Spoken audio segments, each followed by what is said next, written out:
Hello everyone, my name is Marcus, aka the Bourbon Judge. First and foremost, welcome to the Whiskey Vault. Glad to be here in place of supporting the Whiskey Vault today. Today we're going to dive into craft distilleries, and I'm going to give you my 3 favorite craft distilleries and explain the reason why I love them. So, if you have a chance to check out my channel, you'll learn a little bit more about me, and you'll also learn a little bit more about the fact that I'm a huge fan of craft distilleries. I think when I think about like whiskey this day and age, craft distilleries are, in my personal opinion, are on the rise. The quality of the whiskey that they're producing is absolutely amazing. No matter if the craft distillery is located in Kentucky or other states, there's a ton of great whiskey being produced this day and age by craft distilleries. Cool? All right, so I'm gonna go through these 3 different distilleries and just give you a couple of different facts about them as well as the reason why I love them. First and foremost, we have Glen's Creek. So Glen's Creek Distillery, which is located in Kentucky, right down the street from Woodford Reserve. So Dave Meyer, the owner, master distiller.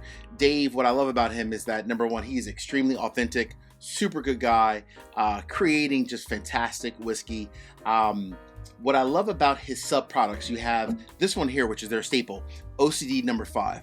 I'm obviously a big fan of it because it's pretty much gone. But OCD number 5, Cafe au lait, almost all of his sub products have a very chocolate forward note in the beginning, mid, and end of the palate. Dave does use a bit more of malted barley in his mash bills. But when I think about just great quality whiskey, and I love the whole chocolate kind of a note that's in the mid, beginning, and end of the palate, for me, Glen's Creek, for a $70 bottle, this is some of the best Kentucky bourbon on the market. So if you have a chance to get to Kentucky, stop by Glen's Creek, do a tour, tell Dave I said hello, and then you can definitely thank me later once you've had a chance to try their whiskey. Cheers.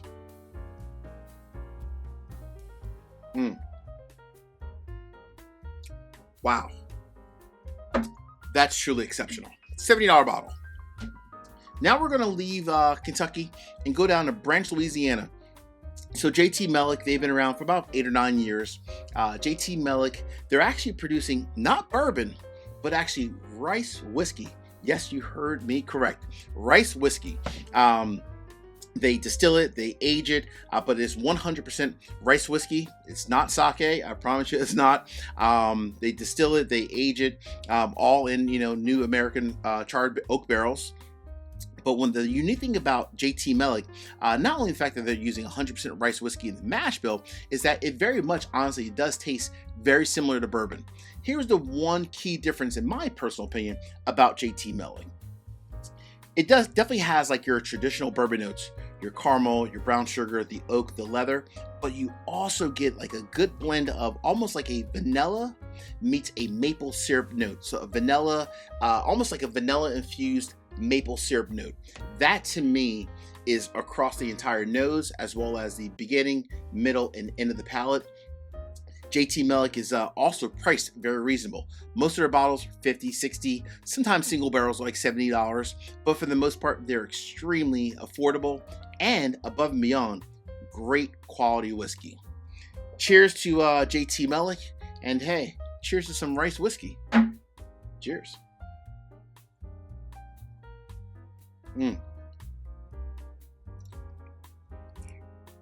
Wow. Woo!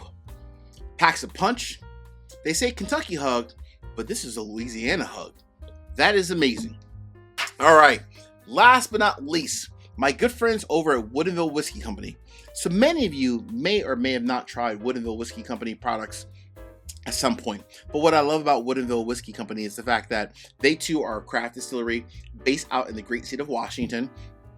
Everything that they work with, for the most part, is all local. So all of their grains are all locally within the state of Washington. They work with a local farm called the Omlin Farm. So they get all their grains from them, but they distill it, they age it, they bottle it, everything on site there in the state of Washington at their distillery, which is pretty cool. The one thing I love about Woodenville products is no matter if you're trying this 8-year-old product, which is their oldest age statement, or one of their like small batches, or even a single barrel, they always have a note of like honey. Not honey finish, but in the nose as well as in the palate, there's a good influence of honey. I'm not sure exactly how that happens, but I will say, if you haven't tried Woodenville products before, make sure you check them out. They, too, are producing amazing whiskey. Cheers to Woodenville.